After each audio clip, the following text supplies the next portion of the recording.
Meus queridos irmãos, celebramos hoje a festa da dedicação da Basílica de Latrão. E celebramos a dedicação desta igreja porque é a catedral do Papa ou do Bispo de Roma, também a primeira igreja dedicada, assim como nós conhecemos nesse modelo de igreja, foi a primeira igreja da nossa religião. E por que é importante nós celebrarmos a dedicação da Basílica de Latrão? Porque é importante nós valorizarmos o templo cristão, já que Jesus, no Evangelho, nos disse que destruiria o templo e o construiria ou reconstruiria em 3 dias. Falando assim do templo do seu corpo. Já que, para nós cristãos, nós não temos mais um templo, nós temos o templo que é Cristo. O lugar de encontro com Deus para o cristão é Cristo. Porque então nós iremos celebrar, estamos celebrando esta festa, e é importante nós valorizarmos os nossos templos. Porque Cristo se faz presente nestes templos. O templo de Deus, que é Jesus Cristo, este lugar de encontro com Deus, que é Cristo, se faz presente em nossos templos. É simples assim. Nós não valorizamos as paredes, nós não valorizamos os vitrais, simplesmente porque nós temos apego a estas coisas materiais. Inclusive, se precisar passar a patrola para fazer outra, nós fazemos.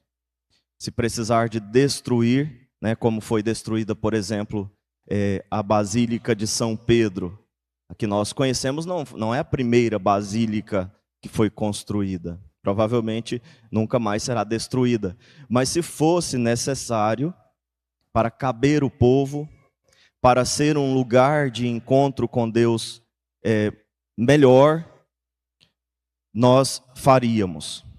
Então nós não temos apego aos bens materiais, mas Cristo, o lugar de encontro com Deus, se faz presente em nossos tempos, na palavra, na Eucaristia, nos irmãos que se reúnem. Existe hoje, eu posso afirmar isso com certeza, em cada uma de nossas famílias, 1 ou 2 ou até mais membros que dizem assim: eu não vou à igreja porque eu rezo em casa. É a mesma coisa para estas pessoas. E às vezes é até melhor, porque lá na igreja eu fico reparando quem vem, ou eu sou reparado, nas minhas vestimentas, no meu jeito de ser, como se todo mundo olhasse para a pessoa, Como se todo mundo estivesse interessado em ver a roupa, em ver o que ela faz, como ela anda. Mas tem gente que pensa assim: eu não vou à igreja porque lá está cheio de gente ruim, lá está cheio de gente falso, hipócrita, gente que finge ser cristão, que fica reparando as minhas roupas, que fica de fofoquinha. Bom, essas coisas existem aqui na nossa igreja, com certeza. Nós não somos ingênuos.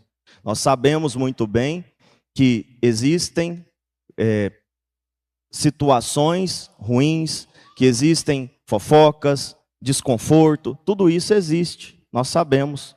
E nós sabemos isso não só porque nós vemos acontecer lá de fora, nós sabemos porque somos capazes disso e de muito mais. Então não é novidade para nós que na igreja exista gente ruim, a começar por nós. Nós somos ruins.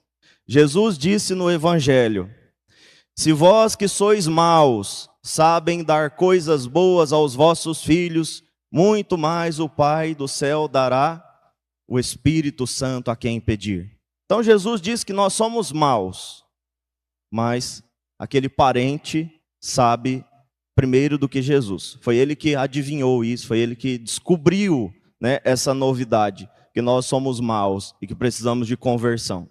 Então sabemos, todos nós precisamos de conversão, porque nós somos maus. Só Deus é bom. E à medida em que nós vamos nos aproximando de Deus, nós vamos bebendo da fonte que vem de Deus, Ele que é o sumo bem, então nós vamos participando da sua bondade. E nós vamos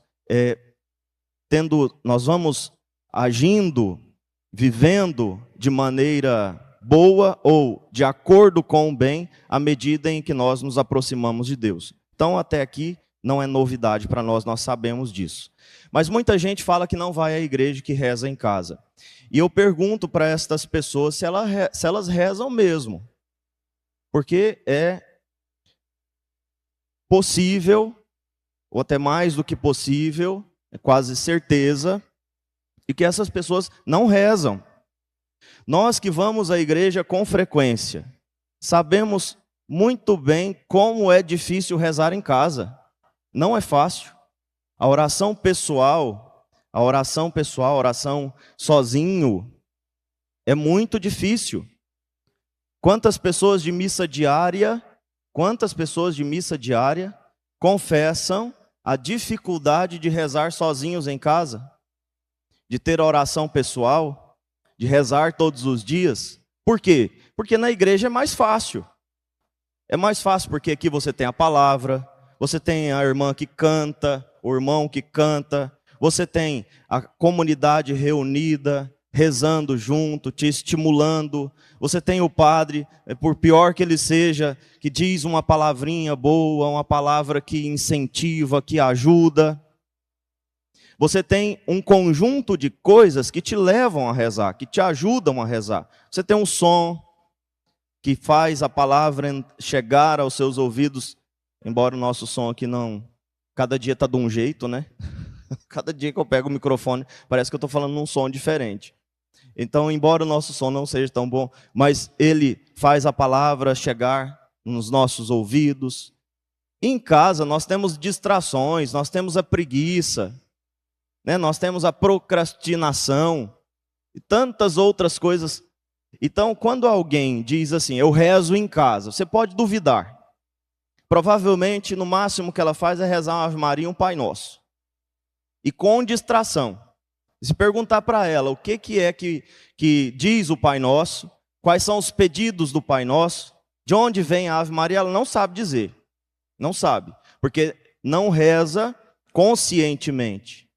Reza para poder cumprir um preceito e dizer que está rezando. E ficar de boa com Deus. E poder dizer para nós que reza mais do que a gente, né?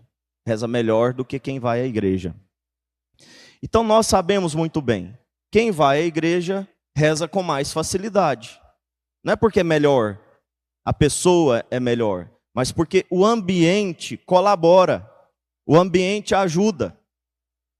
E quem abre mão da igreja para rezar somente em casa, porque também quem vai à igreja tem que rezar em casa, tem que ter vida de oração pessoal. Mas quem abre mão da igreja para rezar somente em casa, com certeza está mentindo. Não reza. Pode questionar.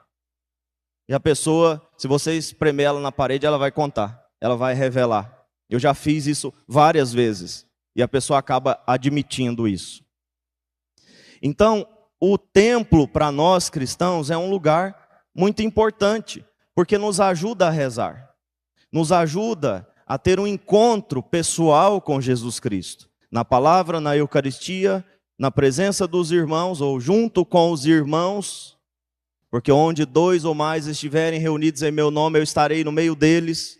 Junto com os irmãos, nós elevamos a Deus mais facilmente as nossas orações, as nossas preces, e por outro lado, somos mais facilmente alcançados por Deus, em nossas orações, em nossas preces. O templo, para nós, não é um capricho, o templo para nós não é uma ostentação, o templo para nós é um lugar de encontro com Deus. E por ser um lugar de encontro com Deus, nós temos capricho, e aqui usando a palavra capricho em outro sentido, capricho, nós cuidamos do templo, nós construímos os templos mais belos para ajudar as pessoas a se encontrarem com o Senhor. O verdadeiro templo para o cristão é Cristo. É Cristo. Cristo é o templo onde nós nos encontramos com o Pai. E Cristo que habita em cada um de nós também nos torna seus templos, lugares de encontro com Deus. Os irmãos podem se encontrar com Deus vindo a nós. Mas nós que sabemos que Cristo se faz presente nos sacramentos, na palavra, nos irmãos reunidos, nós nos reunimos em comunidade. Desde sempre. Isso não é uma novidade também. Os primeiros cristãos já se reuniam. Tem 2000 anos que a igreja se reúne, sobretudo nos domingos, para celebrar a Eucaristia, para terem um encontro pessoal com Jesus Cristo. Queridos irmãos, para terminar, os nossos templos, as nossas igrejas, as nossas capelas, sobretudo aquelas capelas, aquelas igrejas, aqueles templos que têm a Eucaristia, são esses lugares de encontro com Deus, onde jorra essa água que traz vida, essa água que alimenta, essa água que purifica o que está estragado, o que está salgado, torna possível, ou viabiliza a vida. Precisa ser cada dia mais valorizado. Nós precisamos valorizar os nossos templos. Primeiro, participando, indo, como vocês têm feito aqui, indo à missa diária, indo à missa dominical, para beber dessa fonte que é Cristo, para beber desta fonte que sai do lado aberto de Cristo, que traz vida para nós. Segundo, além de nós participarmos, fazermos também todo o esforço possível para que a nossa família esteja aqui. E isto não se dará somente pela força das palavras, mas pela força do testemunho. Se é verdade que nós somos maus e precisamos nos aproximar de Deus para beber da sua bondade, Ele que é o sumo bem, é verdade também que, à medida em que a gente frequenta o templo, nós também precisamos mudar de vida, dar bom testemunho em casa. Então, se queremos a nossa família aqui, não é pela força da palavra, mas pela força dos nossos gestos, do nosso testemunho, da nossa mudança gradual de vida. Que as pessoas vão entender que aqui tem um lugar, que aqui é um lugar diferente, que aqui tem algo especial e que elas precisarão buscar. Vamos pedir essa graça ao Senhor. Primeiro, que nunca abandonemos o Cristo, nunca abandonemos o templo de Deus, onde nós nos encontramos com Cristo, e que nós, através da nossa vida, do nosso jeito de ser, do nosso testemunho, possamos dar um verdadeiro testemunho para os nossos familiares, para os nossos irmãos, de modo que eles se perguntem, o que tem de diferente lá naquele lugar? Eu quero também, eu quero participar, eu quero ser diferente, eu quero também beber desta fonte. Louvado seja o nosso Senhor Jesus Cristo.